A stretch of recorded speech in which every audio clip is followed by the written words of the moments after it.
धीर्धेनं श्रवणपटेयतिवरा महावाक्य जनार्दन सच्चिदानंद त्वं शरणं ब्रजेश। यादवेन्द्रं दयादाता पुंडरीक्षा क्षीरसागरशयनं कमलनयनं नमस्तुते नमामि श्रीहरि।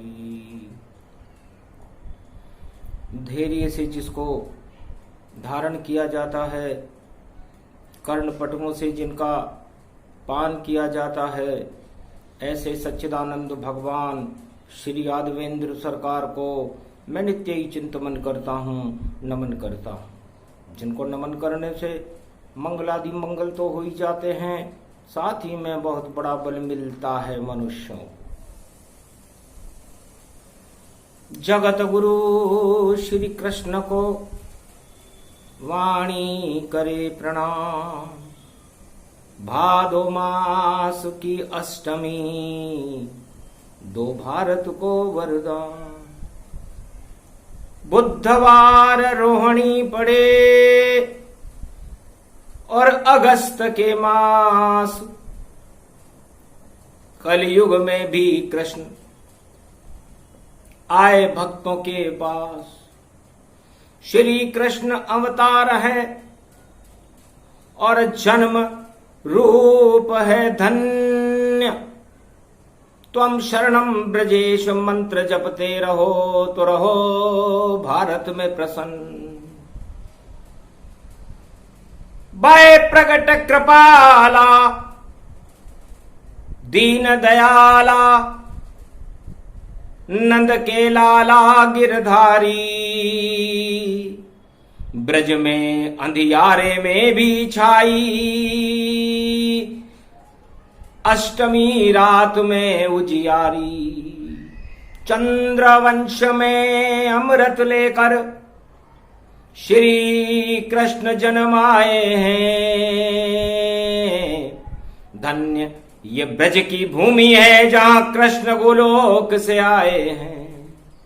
राधे रानी संग है और श्री कृष्ण प्रगटाए।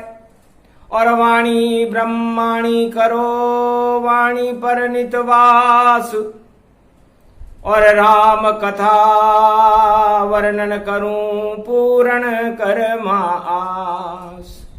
मंगलवार सप्तमी भवानी और मंगल बरसे भारत जानी। मंगल बरसने लग गए, सावन घटा छा जाए। ब्रज में हरियाली हुई और सभी दुख मिट जाए। सियावर रामचंद्र शंकर हरिओम। राधे पूछ रही श्री श्याम से, क्यों जन्मे हो आप? काली घटा है भादो मास की और रोहिणी साथ। जेल आपका भवन है और सुंदर श्री है श्याम। और अंधियारे सब हट गए, उदय कृष्ण का नाम। श्री कृष्ण भगवान का धीरे धीरे कलयुग में भी भारत में उदय हो रहा है। काली घटाएं भादो मास की, चमके बिजली भारी।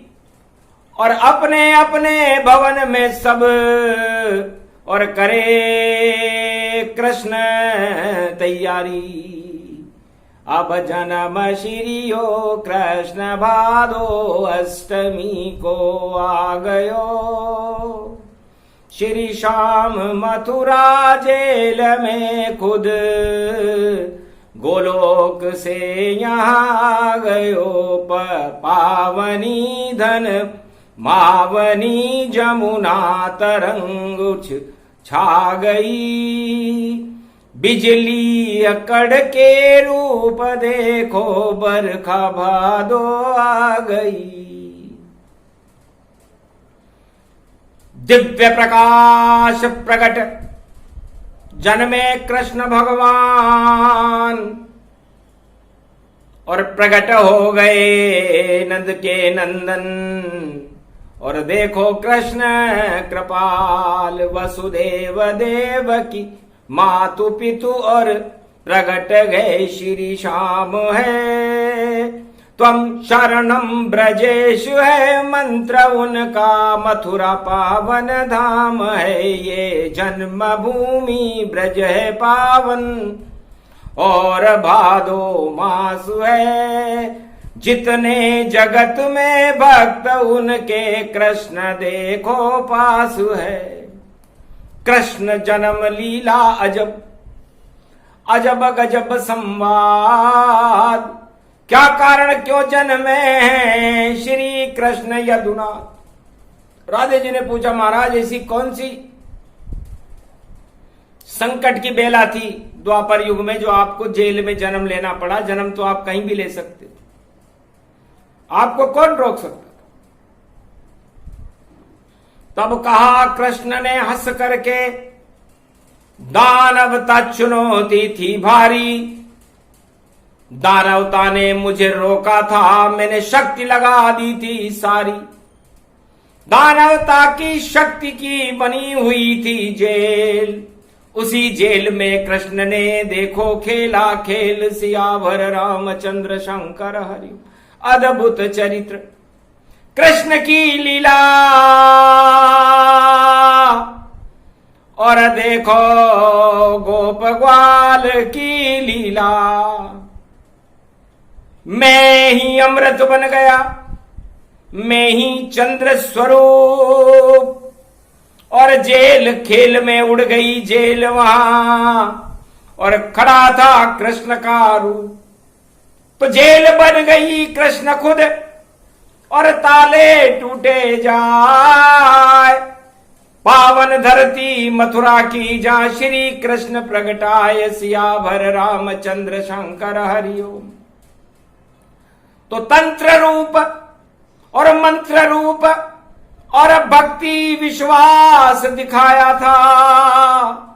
इस कारण मैंने जन्म जेल में अपने आप खुद पाया था।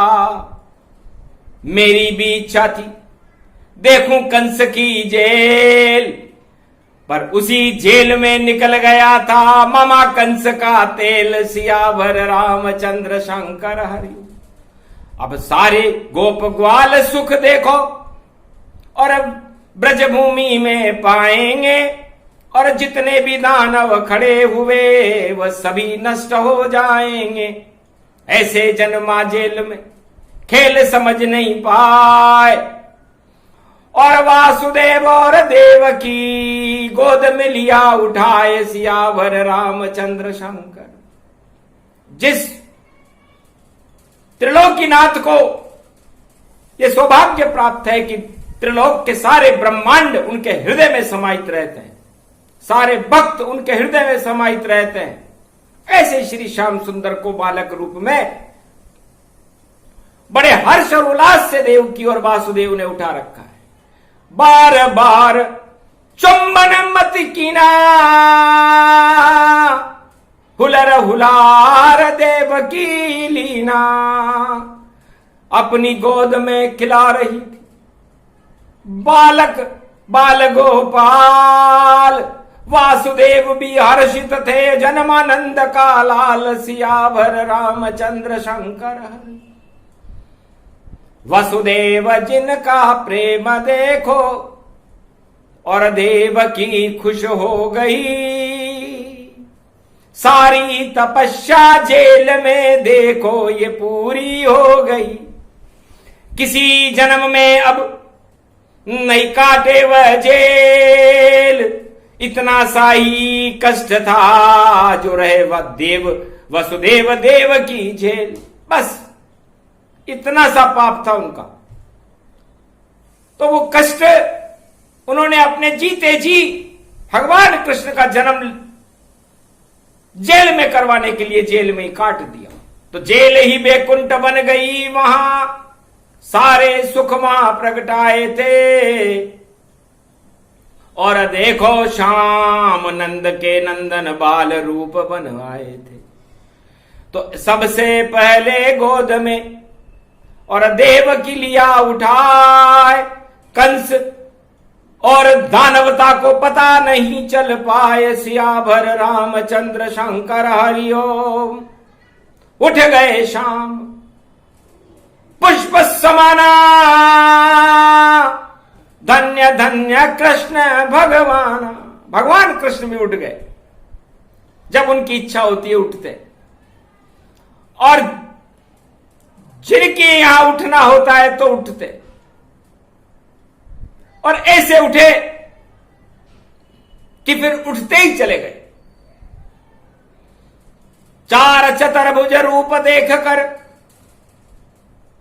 देवकी वसुदेव घबराए, वापस बालक रूप बन गया श्री कृष्ण यदुराय। वापस मैंने बालक रूप बना लिया, क्योंकि मैं जानता था कि यदि वो मुझे भगवान मान लेंगे तो नर लीला बिगड़ जाएगी। इसलिए लगता था उनको कोई सपना, और श्री कृष्ण उनका था अपना। एक रूप वैभव गति पाया, और भोजन महान प्रसाद लगाया। चारों तरफ ही रेत के और लगे हुए थे ढेर, और शंख वहां पर बज रहा जिसे वासुदेव करी दे। वासुदेव ने एक रेत में पड़े हुए शंख को उठाया और बजा दिया। बस ब्रह्मनाद हो गया जेल में, और पूरा हो गया खेल। खट्टा मीठा प्रसाद वहां पर, और धनिया रूप अपेल। तो धनिया एक बोरी पड़ा, खुशबू रहा फैलाए। वासुदेव और देवकी ने उसको ही दिया खिलाए, सियावर रामचंद्र शंकर हरिओ। अरे त्रिलोक का धनी खा ले यो धनियो पंजीरी। अरे दही मिश्री सब मिला दीस में, जितनी थी मेरी। यही भोजन हमको मिलता है एक टेम, तेरी बचा के रखा तेरे लिए, और खा ले अब पंजीरी। देख पंजीरी श्याम ने, और दृष्टि डाली ताय, राजभोग बन गया अमृत दिया टपकाए। भगवान कृष्ण को अपने नेत्रों से, अपनी चंद्रवंश की शक्ति से उसमें 16 कला अमृत टपकाना पड़ा। तो सारा अमृत चंद्रमा धनिया दिया टपकाए। ऐसी खुशबू है धनिये में जो और न मिलती भाई। धनिये में जितनी खुशबू होती है उतनी उससे 100 गुनी ज्यादा भगवान कृष्ण में होती है, क्योंकि वो अमृत पान कर चुका था। तो अमर रूप धनिया यहां अमृत मिश्री पाए, और अमर रूप है दही जिसे खाने श्याम खुद आए। गोलोक में तो दही होता नहीं है, इसलिए भगवान श्याम सुंदर इस धनिया, इस मिश्री और इस दही को खाने के लिए ही तो जन्म लेते हैं। जन्म का कारण 3 है, दही धनिया और शक्कर, और इसका भोग खाने के बाद देते हैं दानवों को टक्कर।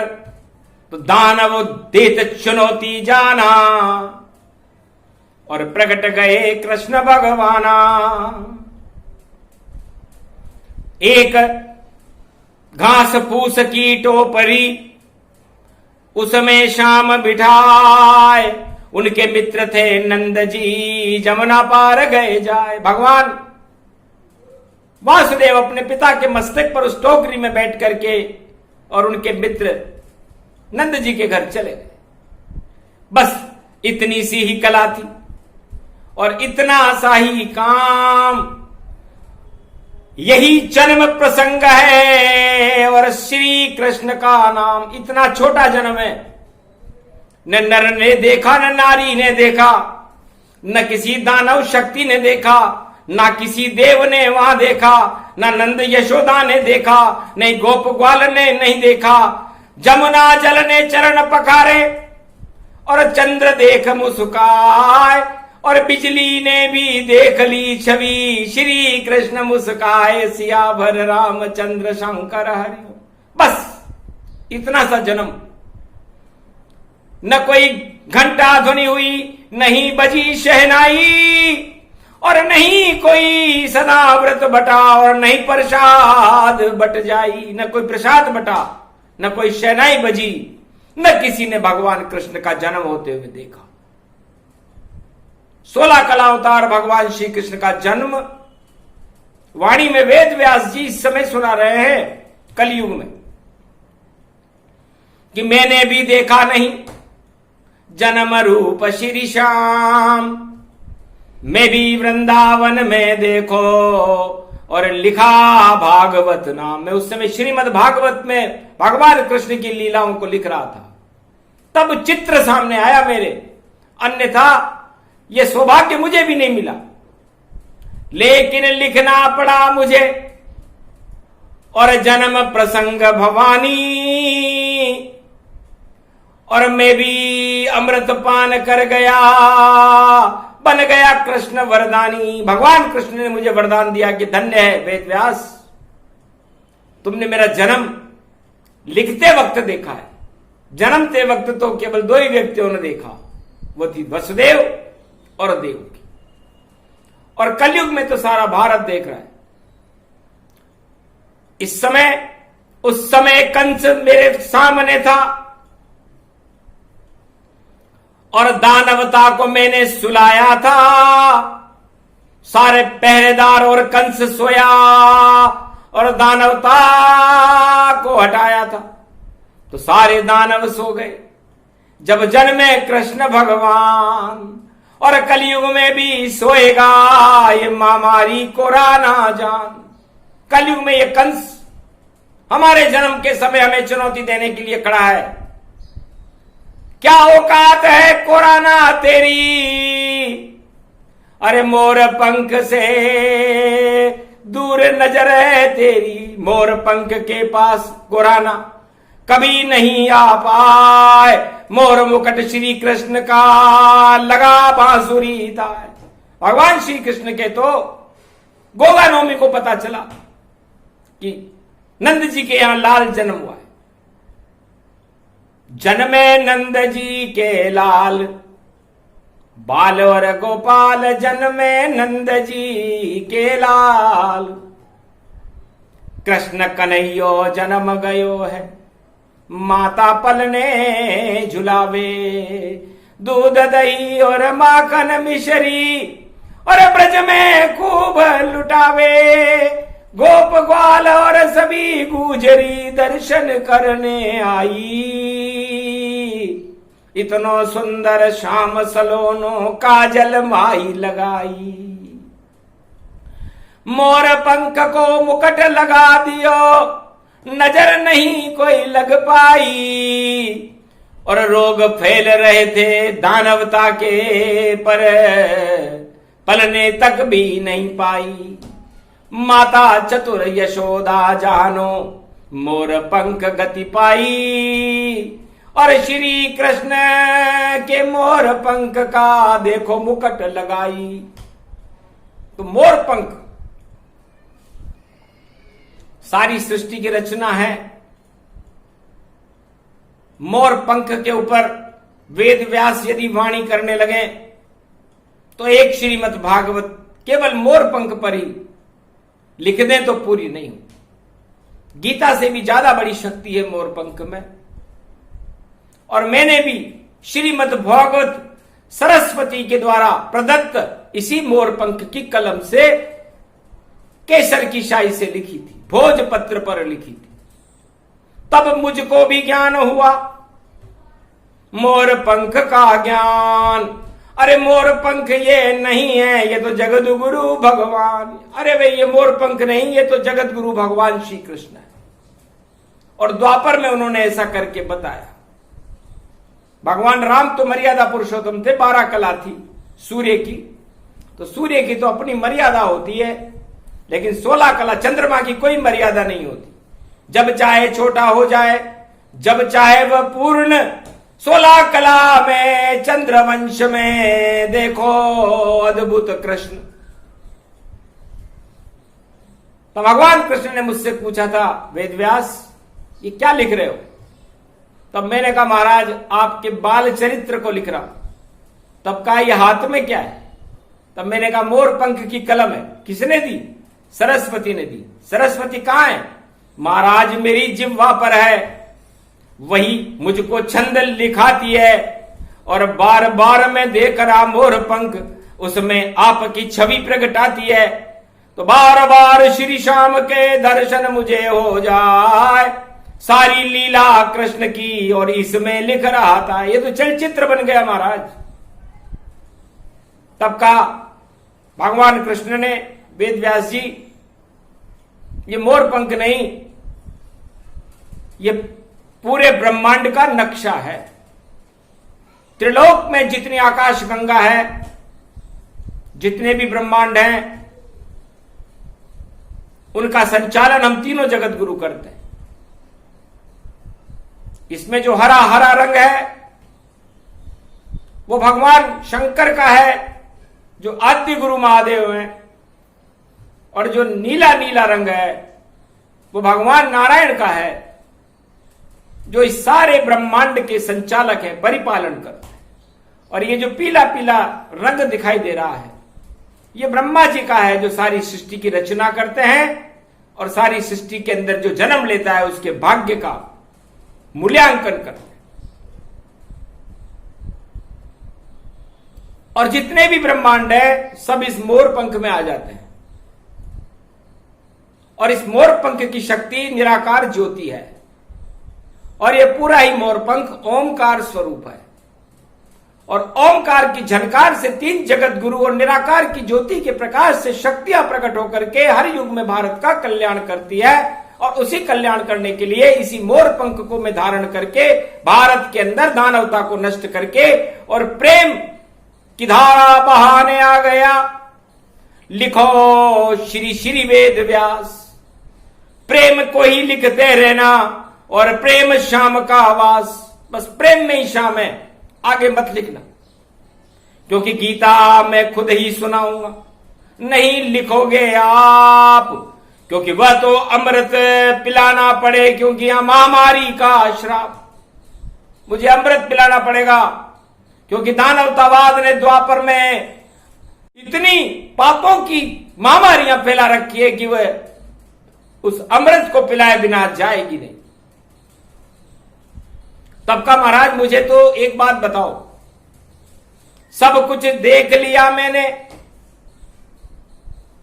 पर जन्म खुशी कोई नहीं आई, और फिर भी सब उपवास करे, क्या रहस्य है प्रगटाई। आपका जन्म होता है महाराज तो खुशी होती है, खुशी में तो मिठाइयां बंटनी चाहिए, और आपका जन्म और महादेव के जन्म पर लोग उपवास करते। राम जन्म पर कोई उपवास नहीं होता, वहां तो व्रत होता है, तो ये उपवास क्यों? तब कहा कृष्ण ने हंस करके, उपवास इसलिए होता है कि वसुदेव देव की जानते थे कि पुत्र जन्म मेरे होता है, तो कुछ भी वस्तु खानी नहीं है और नहीं करना है पान। महामारी द्वापर में फैल रही और जन्मे कृष्ण भगवान, महामारी फैल रही है, और हमें भूखे रहना है, क्योंकि भगवान का जन्म होने वाला है रोहिणी नक्षत्र अष्टमी भादो मास, तो भूखे रहते, नहीं कोई अन्न नहीं कोई पाना, क्योंकि जन्म रहे थे कृष्ण भगवान। महामारी प्रवेश नहीं कर जाए पुत्र में, इस कारण उपवास। और धनिया पंजेरी खिला दी, धनिये में तंत्र का आवास। और धनिया एक ऐसी ऐसी संजीवनी जड़ी बूटी है जो सुगंध तो फैलाती है, सारे शरीर की दुर्गंध को भी हटा देती है। इसीलिए सब्जी में और जितने खान और पान उनमें डाला जाता है ये धनिया बड़ा महान, धनिया बड़ा महान है। तो धनिये और मिश्री और दही, तो तीन शक्तियां मिलकर के और खिलाई कृष्ण भगवान, ताकि उनके ऊपर कोई महामारी प्रवेश न कर सके। टीका था वो, धनिये की पंजीरी रात्रि के 12 बजे जन्माष्टमी के महापर्व पर महामारियों को हटाने का टीका है। केवल 5 मिनट रहता है भारत में ये टीका, उसके बाद तो पंजेरी प्रसाद हो जाता है फीका, क्योंकि 12:05 तक और अमृत इसमें जान, जो भी भक्त करता है धना पंजेरी पान, सिया भर रामचंद्र शंकर हरिओ, तो अमृत बन जाता है और उस अमृत से महामारी हट जाती है। और मोर पंख से तो महामारी किसी भी युग में आ ही नहीं सकती भारत में। भारत का तो राष्ट्रीय चिन्ह ही पक्षी ही मोर है, मयूर है। तो मयूर क्यों है?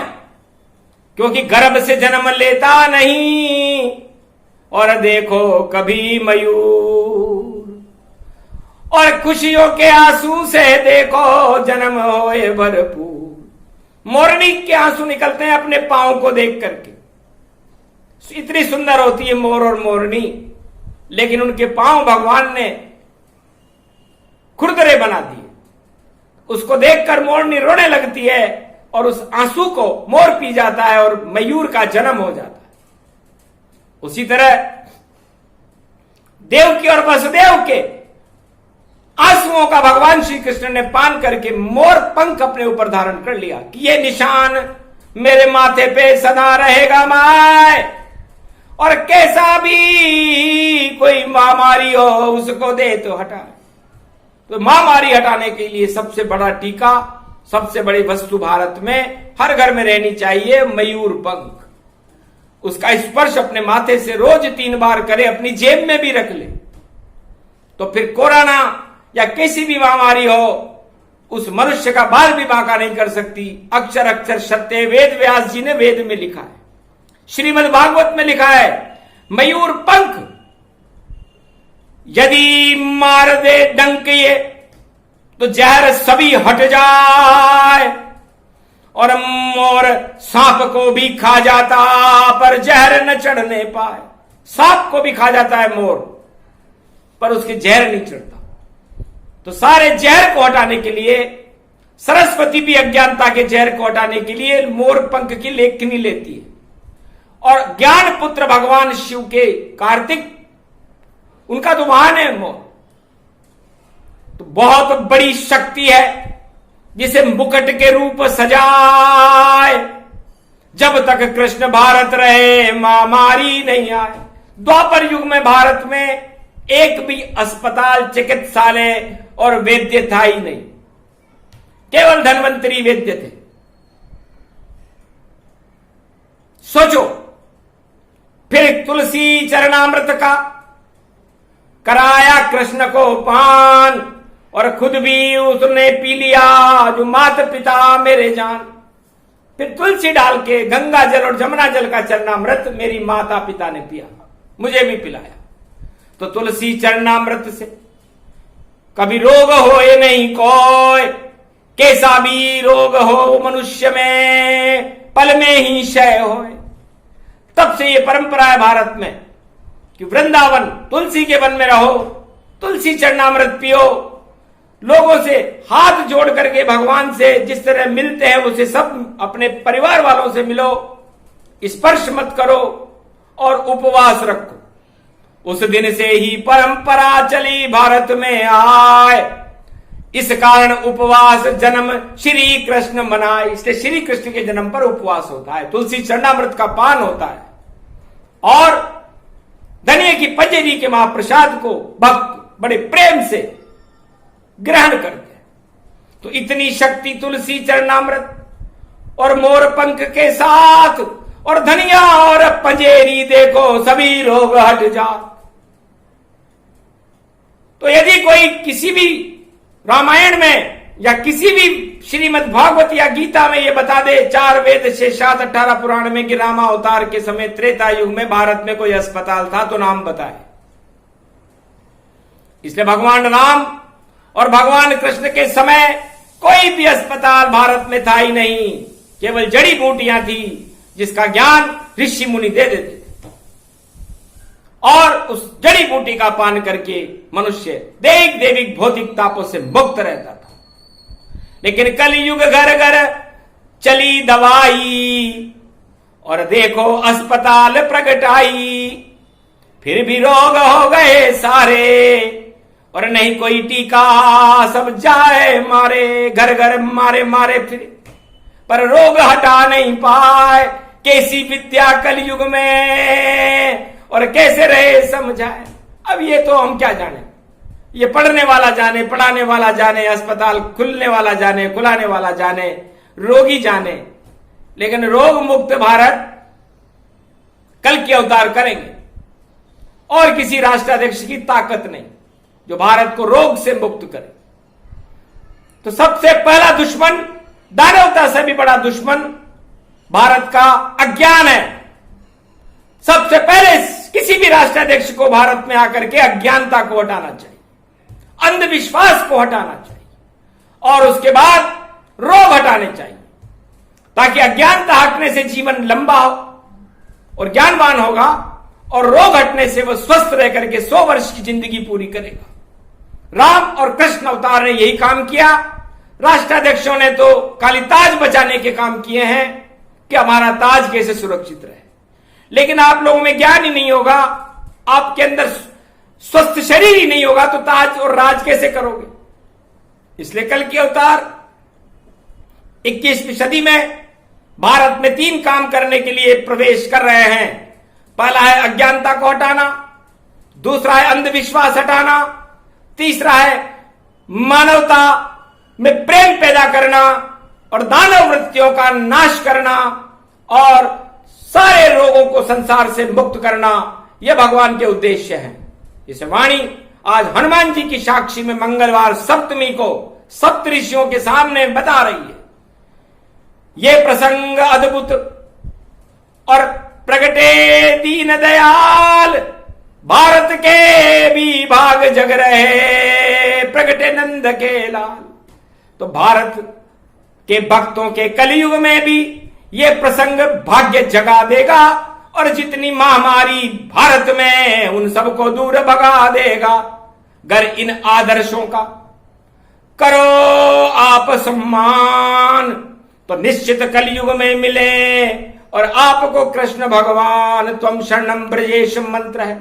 जपते रहो नर नारी, सारे दुख हट जाएंगे, बोले बांके बिहारी। जय श्री कृष्ण।